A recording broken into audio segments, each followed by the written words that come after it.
Bismillahirrahmanirrahim. In this video, I am going to start structure activity relationship part 2. इससे पहले part 1 में cover कर चुकी हूँ, जिसमें मैंने इंट्रोडक्शन दिया था स्ट्रक्चर एक्टिविटी रिलेशनशिप का, और ये बताया था कि स्ट्रक्चर एक्टिविटी रिलेशनशिप में जो चेंजेस की जाती हैं कार्बन स्केलेटन में, वो चेंजेस किस तरह से होती हैं। और ये भी बताया था कि स्ट्रक्चर एक्टिविटी रिलेशनशिप की 3 वीडियोस होंगी, 3 पार्ट्स होंगे। तो ये दूसरा पार्ट है, क्योंकि स्ट्रक्चर एक्टिविटी रिलेशनशिप सारा चेंजेस के बारे में है। तो हम इसमें देख रहे हैं कि किस तरह से हम चेंजेस कर सकते हैं। पहले हमने कार्बन स्केलेटन की चेंजेस देखी थी, आज हम देखेंगे कि किस तरह से फंक्शनल ग्रुप की चेंजिंग हम कर सकते हैं।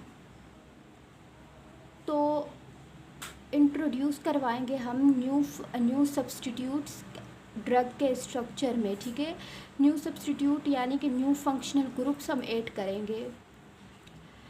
तो सबसे पहले हम ये देख लेते हैं कि जो न्यू फंक्शनल ग्रुप हम ऐड करेंगे वो अनसब्स्टिट्यूटेड पोजीशन पे अगर ऐड करें फंक्शनल ग्रुप तो क्या उसकी एक्टिविटी होगी। अब अनसब्स्टिट्यूटेड पोजीशन क्या है? अनसब्स्टिट्यूटेड पोजीशन वो पोजीशन होती है जहाँ पे हाइड्रोजन एटम लगा हुआ होगा, ठीक है। तो हाइड्रोजन एटम को रिप्लेस करके हम फंक्शनल ग्रुप अटैच करेंगे।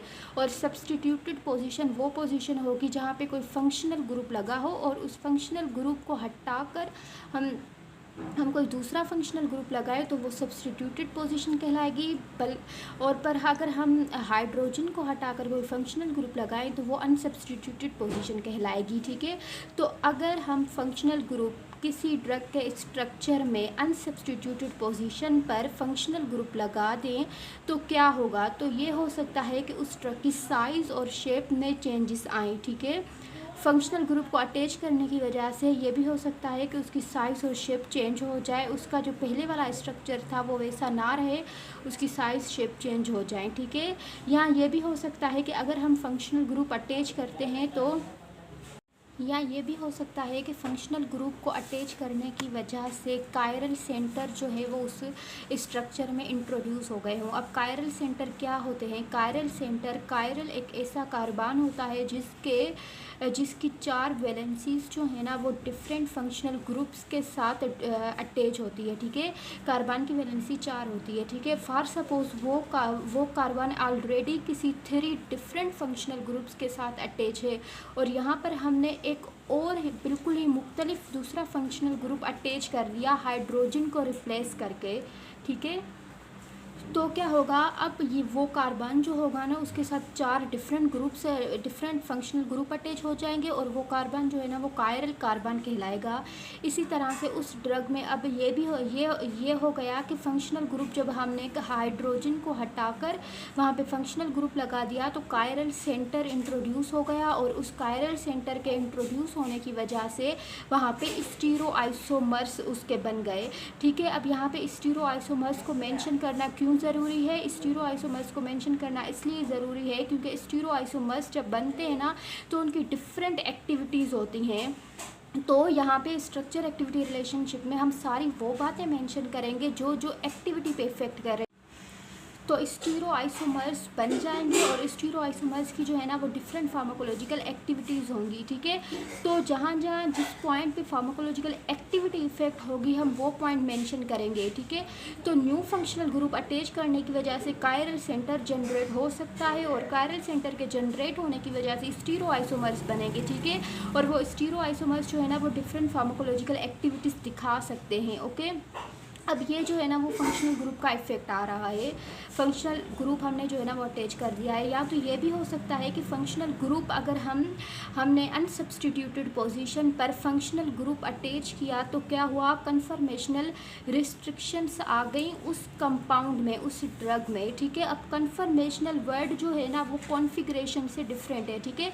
कॉन्फ़िगरेशन जो है ना वो स्पेसिफिक जो है वो स्ट्रक्चर होता है, बट कन्फर्मेशन जो है ना वो शेप की बात हो रही होती है। अब इसका एग्जांपल मैं इस तरह से आपको देती हूँ कि प्रोटीन जो है, ठीक है, प्रोटीन के स्ट्रक्चर तो सेम, उसका स्पेसिफिक स्ट्रक्चर सेम होगा, बट उसकी 3 डायमेंशनल अरेंजमेंट अगर हम देखें ना तो वो 3 डायमेंशनल अरेंजमेंट उसकी डिफरेंट होंगी, ठीक है, शेप के लिहाज से।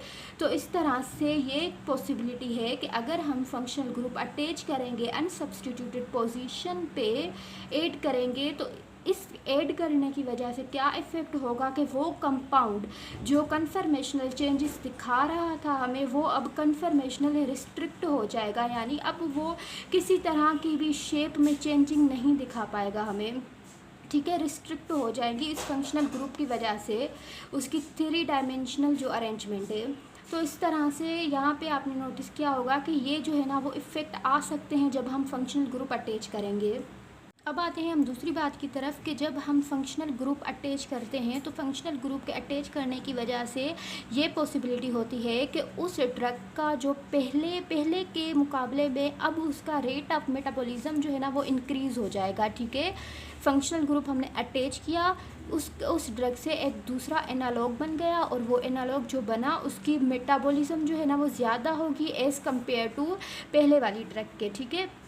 या तो ये भी हो सकता है कि उसकी मेटाबॉलिज्म जो है ना वो डिक्रीज़ हो जाए, कम हो जाए, ओके। या तो फिर ये पॉसिबिलिटी भी है कि मेटाबॉलिज्म जिस पाथवे के थ्रू या जिस रूट के थ्रू उस ड्रग की हो रही थी ना, अब वो उस रूट के थ्रू नहीं हो रही, अब वो जो है ना वो किसी और रूट के थ्रू हो रही है, ठीक है, क्योंकि मेटाबॉलिज्म के डिफरेंट पाथवेज होते हैं। P450 पाथवे होता है लिवर में, ठीक है, उसके अलावा एनाबॉलिक पाथवे होते हैं, कैटाबॉलिक पाथवेज होते हैं। तो ये भी पॉसिबिलिटी है उस फंक्शनल ग्रुप के इफ़ेक्ट की वजह से ड्रग जो है ना अपना मेटाबॉलिक पाथवे चेंज करके किसी दूसरे मेटाबॉलिक पाथवे के थ्रू वो मेटाबोलाइज हो रही है अब, ठीक है। या तो फंक्शनल ग्रुप हमने जो ऐड किया अनसब्स्टिट्यूटेड पोजीशन पे, उसका ये इफ़ेक्ट भी आ सकता है कि ड्रग का ड्यूरेशन ऑफ एक्शन जो है ना वो चेंज हो जाए। अब ड्यूरेशन ऑफ एक्शन चेंज क्यों हो, क्योंकि ऑब्वियसली जब उसकी मेटाबॉलिज्म चेंज होगी तो उसके ड्यूरेशन ऑफ एक्शन पे इफ़ेक्ट आएगा, ठीक है। और या ये भी हो सकता है कि ड्रग की जो है ना वो साइड इफ़ेक्ट्स पहले उसके कुछ और थे, अब जो है ना वो कुछ डिफरेंट तरह के साइड इफ़ेक्ट्स दिखाने लग गई है। इसकी एग्जांपल ये है कि जो ऐसी ड्रग्स हों जिनके साथ ऑक्साइड वाले फंक्शनल ग्रुप लगे हुए हों, फॉर सपोज हाइड्रोक्सिल ग्रुप किसी के साथ लगा हुआ हो, ठीक है, तो हाइड्रोक्सिल ग्रुप के साथ ऑक्सीजन लगा हुआ होता है और उसी ऑक्सीजन की वजह से रिएक्टिव ऑक्सीजन स्पीशीज़ बनते हैं, ठीक है। अब उस रिएक्टिव ऑक्सीजन स्पीशीज़ जो है ना वो टिश्यूज़ वगैरह को, डीएनए को, प्रोटीन्स को डिस्टर्ब करेंगे, जिसकी वजह से जो है ना वो टॉक्सिसिटी होगी। तो इस तरह से साइड इफ़ेक्ट्स भी फिर उसी फंक्शनल ग्रुप के हिसाब से चेंज होते रहते हैं, ठीक है। तो ये था कि किस किस तरह के इफ़ेक्ट आ सकते हैं जब हम कोई फंक्शनल ग्रुप ऐड करते हैं। हम देखते हैं इफ़ेक्ट ऑफ हेलोजन ग्रुप के। अगर हम हेलोजन ग्रुप किसी कंपाउंड में या किसी ड्रग के स्ट्रक्चर में लगाएं तो हेलोजन ग्रुप अपना कौन सा इफ़ेक्ट दिखाएगा, ठीक है। अगर हम हेलोजन ग्रुप किसी नॉन कंजुगेटेड पोजीशन पर लगाएं, नॉन कंजुगेटेड पोजीशन कौन सी पोजीशन होती है, ये वो पोजीशन होती है जहाँ पर डबल बॉन्ड्स प्रेजेंट नहीं होते। कंजुगेटेड पोजीशन समझ लेते हैं पहले। कंजुगेटेड पोजीशन वो पोजीशन होती है जिसमें अल्टरनेटिंग डबल बॉन्ड्स होते हैं, ठीक है। पहले डबल बॉन्ड होगा, फिर सिंगल होगा, फिर डबल बॉन्ड होगा, फिर सिंगल होगा, इस तरह से सीरीज़ चलेगी। पर जहाँ पर ये अल्टरनेटिंग डबल बॉन्ड्स ना हो तो ऐसी पोजीशन को, उस पोजीशन को हम नॉन कंजुगेटेड पोजीशन कहेंगे और सिर्फ उसमें सिंगल बॉन्ड्स होंगे, ठीक है। तो अगर कोई टॉक्सिक कंपाउंड है, ठीक है, उस टॉक्सिक कंपाउंड की नॉन कंजुगेटेड पोजीशन पर हम हेलोजन ग्रुप लगा दें तो क्या होगा, उस टॉक्सिक कंपाउंड की यूज़फुल और टॉक्सिक प्रॉपर्टीज़ जो है ना वो इम्प्रूव होंगी, ठीक है। अब ये जो प्रॉपर्टीज़ इंप्रूव हो रही हैं ये हेलोजन को अटैच करने की वजह से हो रही है, और हेलोजन एक फंक्शनल ग्रुप है और हम अभी यहीं पे यही पढ़ रहे हैं कि किस तरह से फंक्शनल ग्रुप जो है ना वो इफ़ेक्ट करते हैं एक्टिविटी पे। अब देखें आप, हेलोजन ग्रुप की वजह से एक्टिविटी उसकी इम्प्रूव हो गई। अब इसका एग्जाम्पल देख लेते हैं। देखिए यहाँ पे जो है ना सैलिसाइलिक एसिड एक टॉक्सिक कंपाउंड है, ठीक है। जब हम इसका रिएक्शन करवाते हैं एसिटाइल क्लोराइड के साथ तो बन जाता है एसिटाइल सैलिसाइलिक एसिड, जो कि है एस्प्रिन। और एस्प्रिन जो है ना वो लेस टॉक्सिक होती है as compare to salicylic acid. अब यहाँ पर देखें आप, एसिटाइल सिर्फ अटैच हो रहा है, क्लोराइड अटैच नहीं हो रहा, बट इस क्लोराइड के इफेक्ट की वजह से ये एस्प्रिन जो है ना वो लेस टॉक्सिक बन रही है as compare to salicylic acid. तो ये आपने एग्जाम्पल देखा हेलोजिन का। अब आप कहेंगे कि यहाँ पे क्लोरीन अटैच तो नहीं हुई, हेलोजन ग्रुप तो हमने अटैच नहीं किया, बट हमने रिएक्शन में तो रखा है ना, ये रिएक्शन तो एसिटाइल क्लोराइड के साथ हुआ है ना, तो इसके इफेक्ट की वजह से ये एस्पिरिन जो है ना वो लेस टॉक्सिक बन रही है। अब एक और एग्जांपल देख लेते हैं। 5-फ्लोरोयूरेसिल जो है ना ये कीमोथेरेपी में यूज़ किया जाता है, कैंसर थेरेपी में यूज़ किया जाता है, जो कि ज़्यादा टॉक्सिक है as compare to uracil. Uracil जो है वो जो है ना इतना टॉक्सिक नहीं होता, बट ये जब हमने फ्लोरो ग्रुप ऐड किया तो ये ज़्यादा टॉक्सिक बन गया। अब आप इसको इसके साथ कंपेयर नहीं कीजिएगा, क्योंकि यहाँ पे जो है ना यहाँ पे टॉक्सिसिटी कम हो रही थी और यहाँ पे टॉक्सिसिटी ज़्यादा हो रही है। अब यहाँ पे ये भी तो मैंने बताया था ना ऊपर के टॉक्सिक प्रॉपर्टीज़ के साथ उसकी यूज़फुल प्रॉपर्टीज़ भी इम्प्रूव होंगी, तो यूरेसिल जो है ना वो यूज़फुल नहीं था हमारे पास इतना, ठीक है। अब इसके साथ हमने 5 पोजीशन पे फ्लोरो ग्रुप कर दिया, तो ये 5-फ्लोरो यूरेसिल बन गया, जो कि यूज़फुल है, हम कीमोथेरेपी में कैंसर में दे सकते हैं, ठीक है। तो टॉक्सिक प्रॉपर्टीज़ इंप्रूव होंगी, उसके साथ साथ उसकी यूज़फुलनेस भी इम्प्रूव होती है। तो ये था हेलोजन का इफ़ेक्ट। अब हम देखते हैं हाइड्रोक्सी ग्रुप का क्या इफ़ेक्ट हो सकता है जब हम ये ग्रुप किसी कंपाउंड में लगाएं, ठीक है। जब हम हाइड्रोक्सी ग्रुप किसी एलिफेटिक कंपाउंड में लगाएंगे तो उसकी एक्टिविटी जो है वो डिक्रीज़ हो जाएगी, ठीक है। अब उसकी एक्टिविटी क्यों डिक्रीज़ होगी, क्योंकि हाइड्रोक्सी ग्रुप जो है ना वो हाइड्रोजन बॉन्ड्स बनाएगा, और हाइड्रोजन बॉन्ड्स बनाने की वजह से वो जो है ना फर्स्ट सपोज ट्रांसपोर्टिंग प्रोटीन्स के साथ उसने हाइड्रोजन बॉन्ड बना लिया, जिसकी वजह से उसकी सिस्टम में कंसंट्रेशन डिक्रीज हो जाएगी, क्योंकि वो प्रोटीन के साथ बाउंड हो जाएगा। जो ड्रग्स प्रोटीन्स के साथ बाउंड हो जाएंगी वो सिस्टमेटिक सर्कुलेशन में उसकी कंसंट्रेशन उनकी कम हो जाती है, ठीक है। तो इन एलिफेटिक कंपाउंड्स की हाइड्रोक्सी ग्रुप की वजह से सिस्टमेटिक सर्कुलेशन में कंसंट्रेशन कम हो जाएगी, जिसकी वजह से उसकी एक्टिविटी जो है ना वो डिफरेंट हो जाएगी। अब क्या होगा, अगर हाइड्रोक्सी ग्रुप हम किसी एरोमेटिक कंपाउंड में अगर लगाएं तो उस एरोमेटिक कंपाउंड के टॉक्सिक इफ़ेक्ट्स जो है ना वो ज़्यादा हो जाएंगे, ठीक है। अब इसके टॉक्सिक इफ़ेक्ट जो हैं वो ज़्यादा हो जाएंगे। वो क्यों ज़्यादा होंगे, क्योंकि हाइड्रोक्सी ग्रुप जो है ना वो ज़्यादा रिएक्टिव होता है। ये वाला ग्रुप जो है आप हमेशा याद रखिएगा, ये ज़्यादा रिएक्टिव होगा, क्योंकि इसके साथ ऑक्सीजन साथ लगी हुई है। तो ये जो है ना वो डिफरेंट पाथवेज में रिएक्ट करेगा और रिएक्टिव ऑक्सीजन स्पीशीज़ बनाएगा, जिसकी वजह से टॉक्सिक इफ़ेक्ट्स जो है ना वो फिर एरोमेटिक कंपाउंड्स ज़्यादा दिखाएंगे। अब इसकी एग्जांपल हम देख लेते हैं बेंजीन जो है ना फिनोल की कंपैरिजन में थोड़ी कम टॉक्सिक है। बेंजीन वैसे बहुत ज़्यादा टॉक्सिक है, हमेशा यही हम पढ़ते आए शुरू से कि बेंजीन ज़्यादा टॉक्सिक है, बट यहाँ पर अगर हम हाइड्रोक्सी ग्रुप एक अटैच कर दें तो इसकी रिएक्टिविटी के हिसाब से जो है ना वो फिनोल ज़्यादा रिएक्टिव होगा, और अगर ये ज़्यादा रिएक्टिव होगा तो जो है ना ये ज़्यादा टॉक्सिक बन जाएगा। अब फिनोल की कंपैरिजन में केटकोल जो है ना ये ज़्यादा इसमें 2 हाइड्रोक्सी ग्रुप लगे हुए होते हैं, जिसकी वजह से ये ज़्यादा रिएक्टिव होगा और ये ज़्यादा टॉक्सिक होगा।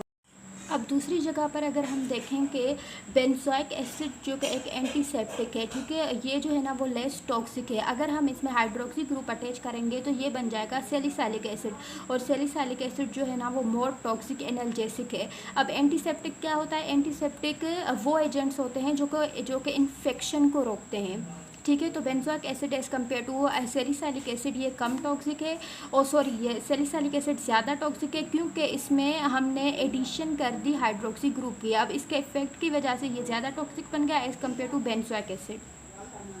अब हाइड्रोक्सी ग्रुप क्यों इतना ज़्यादा टॉक्सिक है, क्योंकि ये ज़्यादा रिएक्टिव है, इस वजह से ये ज़्यादा टॉक्सिक है। दूसरा तो ये हाइड्रोजन बॉन्ड्स भी बनाता है, जिसकी वजह से ये टॉक्सिसिटी काज करवाता है, क्योंकि ये जब हाइड्रोजन बॉन्ड्स बनाएगा ना प्रोटीन्स के साथ, तो उसकी वजह से वो प्रोटीन्स को डिस्टर्ब करेगा। उसके अलावा जो हाइड्रोक्सी ग्रुप की वजह से जो रिएक्टिव ऑक्सीजन स्पीशीज़ बनते हैं वो प्रोटीन में ऑक्सीजन स्ट्रेस काज करवाते हैं, और डीएनए में ऑक्सीजन स्ट्रेस काज करवाते हैं, जिसकी वजह से जो है ना इसको टॉक्सिक माना जाता है। Effect of carboxylic group. Carboxylic group अगर किसी कंपाउंड में ऐड किया जाए तो उसकी एक्टिविटी जो है वो डिक्रीज़ हो जाएगी। इसका एग्जांपल है बेंजीन। बेंजीन जो है वो टॉक्सिक है। अगर हम बेंजीन में कार्बोक्सिलिक एसिड ऐड कर दें तो बेंजीन से बन जाएगा बेंजोइक एसिड, और बेंजोइक एसिड जो है वो लेस टॉक्सिक है एज़ कम्पेयर टू बेंजीन। अब बेंजोइक एसिड बेंजीन के कंपैरिजन में क्यों लेस टॉक्सिक है? क्योंकि जब बेंजीन की मेटाबॉलिज्म हो रही होती है तो बेंजीन कन्वर्ट होती है बेंजीन ऑक्साइड में, तो बेंजीन मेटाबोलाइज होती है बेंजीन ऑक्साइड में, फिनोल में और हाइड्रोक्विनोन में, जिसकी वजह से वो जो है ना फिर टॉक्सिसिटी प्रोड्यूस करते हैं। जबकि अगर कार्बोक्सिलिक ग्रुप ऐड कर देंगे हम बेंजीन में तो बेंजोइक एसिड जब बनेगा तो इसकी जब मेटाबॉलिज्म हो रही होगी तो ये कन्वर्ट हो जाता है हिप्यूरिक एसिड में, और वो हिप्यूरिक एसिड जो है ना वो इजीली एक्सक्रीट आउट हो जाता है। तो हम ये कह सकते हैं कि इस ग्रुप की वजह से बेंजोइक एसिड जो है वो बॉडी से ईजिली एलिमिनेट आउट हो रहा है। इसी वजह से इसकी टॉक्सिसिटी जो है ना वो कम है एज़ कम्पेयर टू बेंजीन। इसके अलावा अगर दूसरा एग्जांपल देखें एनिलीन। एनिलीन जो है वो आरबीसीज को डैमेज करता है, ये हार्मफुल सब्सटेंस है। अगर हम इसमें कार्बोक्सिलिक ग्रुप ऐड करें तो इसकी हार्मफुलनेस जो है ना वो कम हो जाती है, ये है लेस हार्मफुल बन जाता है। अब इफ़ेक्ट ऑफ नाइट्रो ग्रुप। अगर हम नाइट्रो ग्रुप किसी कंपाउंड में ऐड कर दें तो उसका क्या इफ़ेक्ट आएगा? नाइट्रो ग्रुप अगर हम किसी एरोमेटिक रिंग में ऐड करते हैं तो उसकी टॉक्सिसिटी जो है ना वो ज़्यादा हो जाएगी, इंक्रीज़ हो जाएगी उसकी टॉक्सिसिटी नाइट्रो ग्रुप के इफ़ेक्ट की वजह से। अब ऐसा क्यों है? क्योंकि नाइट्रो ग्रुप जो है वो ज़्यादा रिएक्टिव होता है। ये ज़्यादा रिएक्टिव क्यों होता है? क्योंकि इसके पास जो है ना ऑक्सीजन के पास लोन पेयर्स होते हैं इलेक्ट्रॉन्स के, और इसके अलावा जो है ना ये नाइट्रो ग्रुप जो है ना ये हाईली इलेक्ट्रोफिलिक होता है, इलेक्ट्रॉन विथड्रॉ करता है, ठीक है। और जहाँ पे भी ये किसी न्यूक्लियोफाइल को देखता है तो इनका इस इलेक्ट्रोफाइल का इस नाइट्रो ग्रुप जो कि हाईली इलेक्ट्रोफिलिक है इसका रिएक्शन फिर इंटरेक्शन हो जाता है न्यूक्लियोफाइल के साथ, जिसकी वजह से उस इंटरेक्शन की वजह से डिफरेंट टॉक्सिसिटीज़ हो सकती हैं। अब क्या होता है, जो बॉडी का डिटॉक्सिफिकेशन सिस्टम है उस सिस्टम में जो एंजाइम इन्वॉल्व होते हैं वो उन एंजाइम के जो उन एंजाइम के जो न्यूक्लियोफाइल होंगे ना उन न्यूक्लियोफाइल के साथ ये इलेक्ट्रोफिलिक ग्रुप या ये नाइट्रो ग्रुप जो है ना वो इंटरेक्ट करेगा। अब इस इंटरेक्शन की वजह से वो एंजाइम इनएक्टिवेट हो जाएंगे, और जब ये एंजाइम इनएक्टिवेट होंगे तो टॉक्सिफिकेशन वाला प्रोसेस नहीं हो पाएगा और टॉक्सिसिटी होगी। इस वजह से नाइट्रो ग्रुप जो है ना वो टॉक्सिसिटी इंक्रीज़ कर देगा जब हम इसको किसी एरोमेटिक रिंग में ऐड करेंगे। अब इसके एग्जांपल देख लेते हैं कि बेंजीन जो है वो लेस टॉक्सिक है और नाइट्रोबेंजीन जो है ना वो मोर टॉक्सिक है। नाइट्रोबेंजीन क्यों मोर टॉक्सिक है? क्योंकि ऊपर मैंने बताया कि ये जो है ना इसके पास लोन पेयर ऑफ इलेक्ट्रॉन्स होते हैं जो कि रिएक्ट करते हैं, इलेक्ट्रॉन को विथड्रॉ करते हैं न्यूक्लियोफाइल से, इनका इंटरेक्शन होता है डिटॉक्सिफिकेशन एंजाइम्स के साथ, जिसकी वजह से टॉक्सिसिटी होगी। क्योंकि डिटॉक्सिफिकेशन नहीं होगी तो टॉक्सिसिटी होगी, और डिटॉक्सिफिकेशन क्यों नहीं हो रही? क्योंकि वो एंजाइम जो डिटॉक्सिफिकेशन करवा रहे थे उनको ये इनहेबिट कर देगा। उसके अलावा फिनोल जो है ना ये लेस टॉक्सिक है और नाइट्रोफिनोल जो है ना ये ज़्यादा टॉक्सिक है। इसके पीछे भी मैकेनिज़्म वही सेम है जो मैंने ऊपर बताई।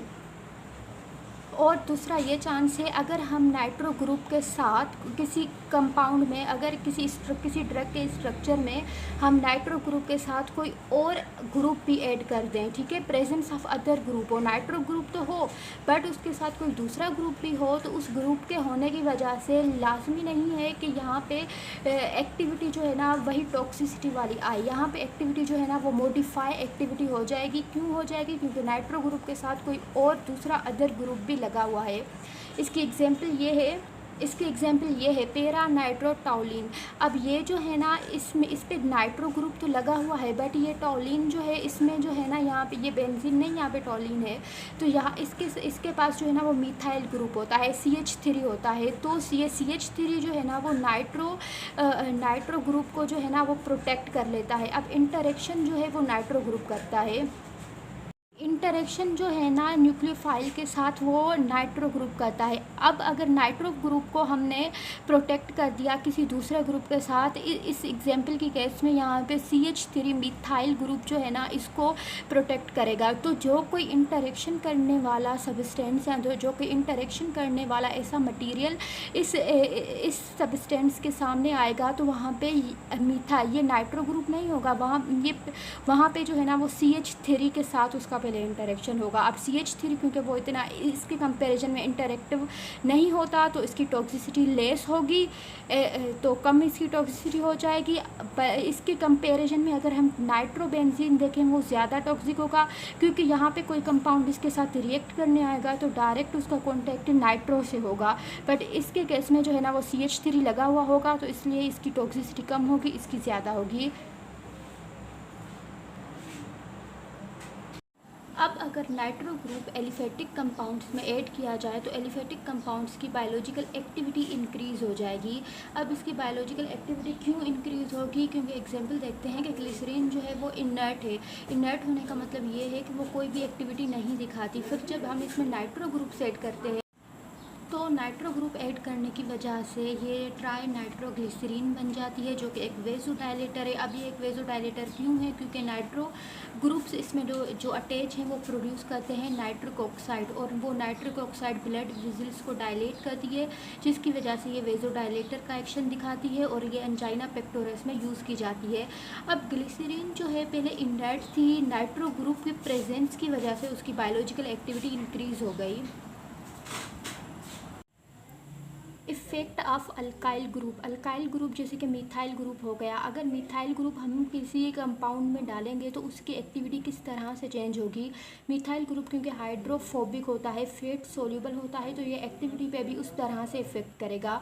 अगर मिथाइल ग्रुप हम किसी कंपाउंड में, किसी लीड कंपाउंड में डालें तो उसकी लाइपोफिलिसिटी जो है ना वो ज़्यादा हो जाएगी। अब क्योंकि वो फेट सोल्यूबल ज़्यादा हो जाएगा, लाइपोफिलिसिटी उसकी ज़्यादा होगी, जिसकी वजह से उसकी वाटर सोल्यूबिलिटी जो है ना वो डिक्रीज़ हो जाएगी।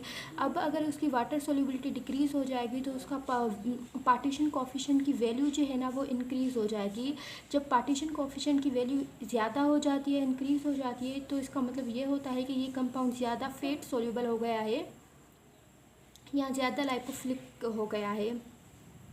और अगर पार्टीशन कोफिशिएंट की वैल्यू कम होगी तो वो वाटर सोल्यूबल ज़्यादा होगा। पार्टीशन कोफिशिएंट की वैल्यू या लॉग पी वैल्यू, तो इसका एग्जांपल है बेंजीन की जो लॉग पी वैल्यू है वो है 83। अगर बेंजीन में हम मिथाइल ग्रुप अटैच करते हैं तो ये बन जाता है टाउलिन, जिसकी लॉग पी वैल्यू 490 है।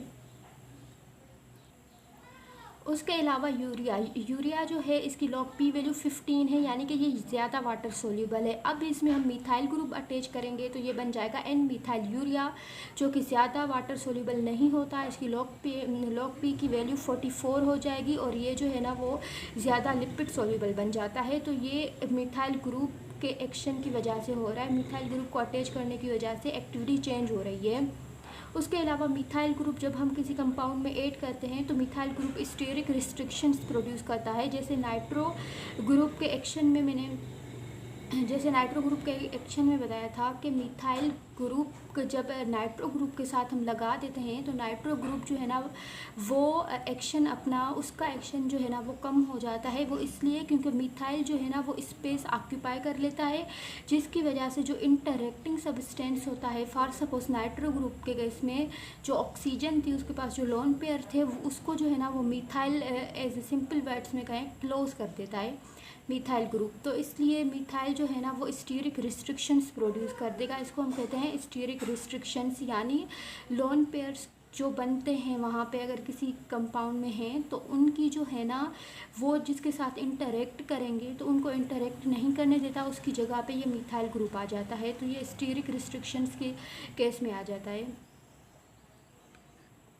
इसकी एग्जाम्पल है ऑर्थोमिथाइल एनालॉग, जो कि डाइफेनहाइड्रामीन का है। डाइफेनहाइड्रामीन जो है ये एंटीहिस्टामीन है, ठीक है। अगर डाइफेनहाइड्रामीन की ऑर्थो पोजीशन पे हम मिथाइल ग्रुप अटैच कर दें मिथाइल ग्रुप ऑर्थो पोजीशन पे हमने मिथाइल ग्रुप अटैच कर दिया, जिसकी वजह से डाइफेनहाइड्रामीन का जो एनालॉग बनेगा उसकी एंटी हिस्टामिन एक्टिविटी ख़त्म हो जाएगी, क्योंकि हमने वहाँ पे मिथाइल ग्रुप अटैच कर दिया। मिथाइल ग्रुप क्या करेगा कि ऑर्थो पोजीशन को जो है ना वो ब्लॉक कर देगा। डाइफेनहाइड्रामीन जब हिस्टामिन की एक्टिविटी दिखाने के लिए अपने रिसेप्टर के साथ बाइंड होती है तो वो ऑर्थो पोजीशन के एक्शन की वजह से, इसकी हेल्प की वजह से बाइंड होती है। अब जब ऑर्थो ग्रुप पे, ऑर्थो पोजीशन पे हम मिथाइल लगा देंगे तो डाइफेनहाइड्रामीन की एंटी हिस्टामिन एक्टिविटी जो है ना वो ख़त्म हो जाएगी,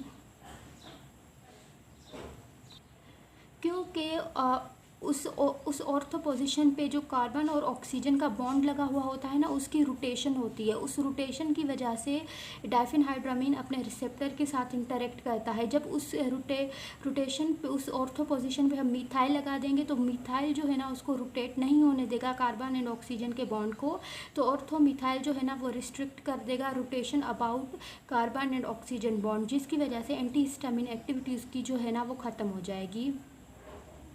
इसके कंपैरिजन में अगर यही मिथाइल ग्रुप ऑर्थो पोजीशन के बजाय हम पेरा पोजीशन पे लगा दें तो पेरा पोजीशन पे मिथाइल एनालॉग जो बनता है पेरा पोजीशन पे लगाने से, उसका क्या होगा, वो एनालॉग जो है ना वो 3 to 7 टाइम्स ज़्यादा एक्टिव होता है डाइफेनहाइड्रामीन के कंपैरिजन में।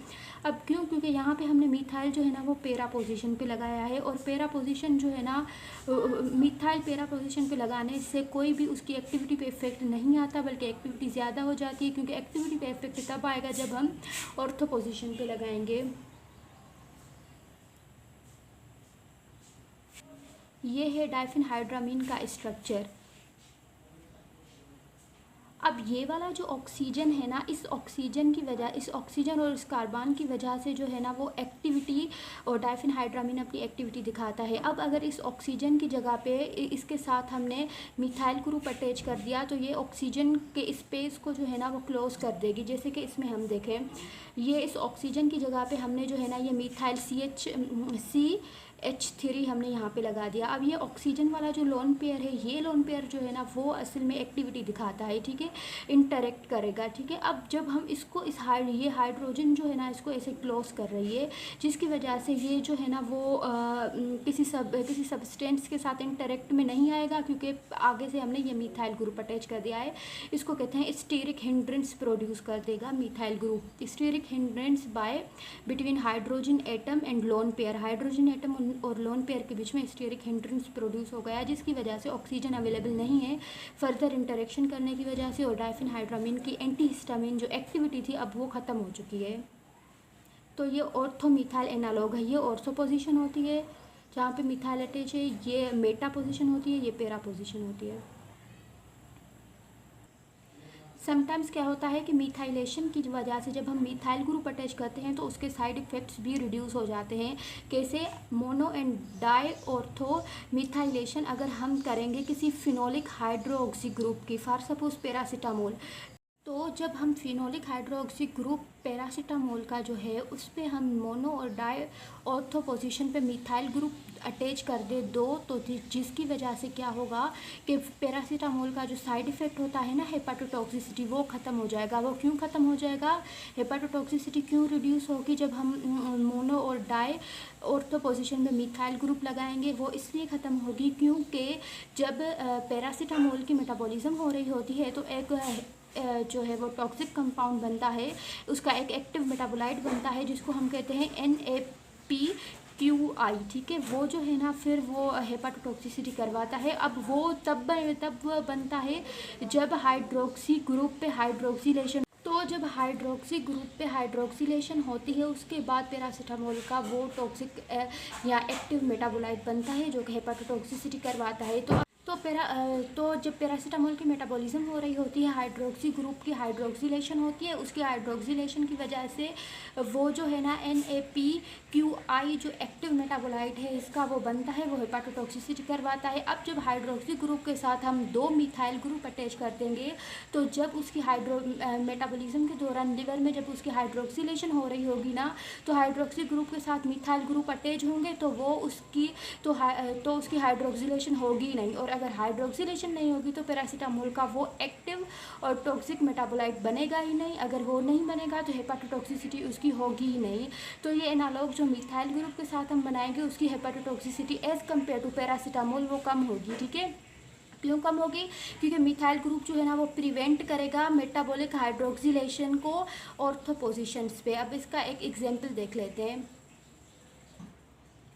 अब ये एग्जाम्पल जो है ना ये फिनोलिक हाइड्रोक्सी पैरासीटामोल है। ठीक है, अब यहाँ पे इसकी हाइड्रोक्सिलेशन होती है, उसके बाद इसका टॉक्सिक मेटाबोलाइट बनता है पैरासीटामोल का जो हेपाटोटॉक्सिसिटी करवाता है। अब यहाँ पे ये वाली जो ऑर्थो पोजीशन है ये ऑर्थो पोजीशन है, ये मेटा है, ये पैरा है। ठीक है, अब इस ऑर्थो पोजीशन दोनों साइड ऑर्थो पोजीशन पे हमने मोनो और डाई दोनों जो है ना वो मिथाइल ग्रुप अटैच कर दिए। मिथाइल ग्रुप्स के अटैच करने की वजह से हाइड्रोक्सी ग्रुप जो है ना वो प्रोटेक्ट हो गया और इसके प्रोटेक्ट होने की वजह से इसकी हाइड्रोक्सिलेशन नहीं होगी। हाइड्रोक्सिलेशन नहीं होगी तो पैरासीटामोल का वो टॉक्सिक कंपाउंड नहीं बनेगा और पैरासीटामोल की टॉक्सिसिटी हेपाटोटॉक्सिसिटी पैरासीटामोल नहीं करवाएगा। इस एनालॉग बनाने की वजह से मिथाइल ग्रुप का इफेक्ट था ये।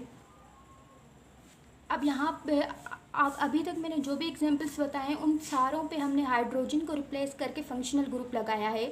आपने यहाँ नोट किया होगा कि यहाँ पहले से कोई भी फंक्शनल ग्रुप अटैच नहीं, अगर कुछ अटैच नहीं होता तो हाइड्रोजन अटैच होती है यहाँ पे। ठीक है, तो यहाँ पे हमने हाइड्रोजन को हटाकर ये मिथाइल ग्रुप्स अटैच किए हैं। अब इसके बाद दूसरी कैटेगरी आती है कि अगर हम एक फंक्शनल ग्रुप को हटाकर कोई दूसरा फंक्शनल ग्रुप लगाएं तो क्या होगा। तो यहाँ पर अनसब्स्टिट्यूटेड पोजीशन वाली कैटेगरी ख़त्म हो चुकी, मुकम्मल हो गई। दूसरी कैटेगरी आती है कि अगर हम कोई भी फंक्शनल ग्रुप अगर हम इंट्रोड्यूस करवाएं रिप्लेस कर किसी एग्जिस्टिंग ग्रुप को, पहले से कोई फंक्शनल ग्रुप लगा हुआ है उस फंक्शनल ग्रुप को हटाकर अब हम कोई न्यू ग्रुप लगाएंगे। ठीक है, तो उसके बाद जो एनालॉग बनेगा वो एनालॉग जो होगा उसकी स्टीरोकेमिकल और मेटाबॉलिक चेंजेस होंगी। उसमें न्यू एनालॉग जो बनेगा एक फंक्शनल ग्रुप को रिप्लेस कर दूसरा फंक्शनल ग्रुप जब हम अटैच करेंगे तो न्यू एनालॉग बनेगा, स्टीरोकेमिकल और मेटाबॉलिक उसकी चेंजेस होंगी। बट यहाँ पे एक इम्पॉर्टेंट कॉन्सेप्ट ये है कि जिन ग्रुप को हटाकर कोई दूसरा फंक्शनल ग्रुप हम ऐसा अटैच करेंगे जो कि उसका आइसोस्टेयर हो। आइसोस्टेयर होने का मतलब कि जो फंक्शनल ग्रुप आप हटा रहे हैं ना दूसरा आप जो लगाएं वो भी उस जैसा ही हो, उसकी प्रॉपर्टीज़ फिजिकल केमिकल प्रॉपर्टीज़ उस जैसी ही हो, बट उसमें थोड़ी बहुत चेंजिंग तो ऑब्वियसली होगी। ठीक है, क्योंकि हम थोड़ी चेंजिंग करने के लिए ही तो स्ट्रक्चर में न्यू फंक्शनल ग्रुप अटैच कर रहे हैं। तो फॉर सपोज इसका एग्जांपल मैं ये देना चाहती हूँ कि अगर कोई ड्रग है वो बहुत ज़्यादा पोटेंट है। ठीक है, बट हम जो है ना उसकी थोड़ी फार्माकोकाइनेटिक में चेंजिंग करना चाहते हैं, बट हम चाहते हैं उसकी पोटेंसी भी मेंटेन रहे। तो उसकी फार्माकोकाइनेटिक चेंज करने के लिए जो फंक्शनल ग्रुप हम उसको हटाएंगे, अगर वो फंक्शनल ग्रुप हमने हटा दिया तो उसकी पोटेंसी इफेक्टेड होगी। तो हम चाहते हैं उसकी पोटेंसी इफेक्टेड ना हो। तो अगर पोटेंसी हम मेंटेन रखेंगे तो उसका जो है ना फंक्शनल ग्रुप जो हम रिप्लेस करेंगे उसकी जगह पे हम उसका आइसोस्टेयर लगाएंगे और वो आइसोस्टेयर जो है ना उसी जैसी पोटेंसी रखेगा, बट हमें थोड़ी बहुत जो है ना फार्माकोकाइनेटिक वाली प्रॉपर्टीज़ जो हम चाहते हैं हमें वो भी देगा, बट होगा उसका आइसोस्टेयर, यानी उसकी जो पहली प्रॉपर्टीज़ थी ना वो मेंटेन होंगी। उसके साथ हमें कोई एडिशनल प्रॉपर्टीज़ भी आइसोस्टेयर्स देते हैं। तो अगर हम सब्स्टिट्यूट करें एक फंक्शनल ग्रुप को हटाकर दूसरा फंक्शनल ग्रुप लगाएंगे तो वो जो है ना उसका आइसोस्टेयर लगाएंगे, उस जैसा लगाएंगे, बट उसकी थोड़ी एडिशनल प्रॉपर्टीज़ भी होंगी। Thank you.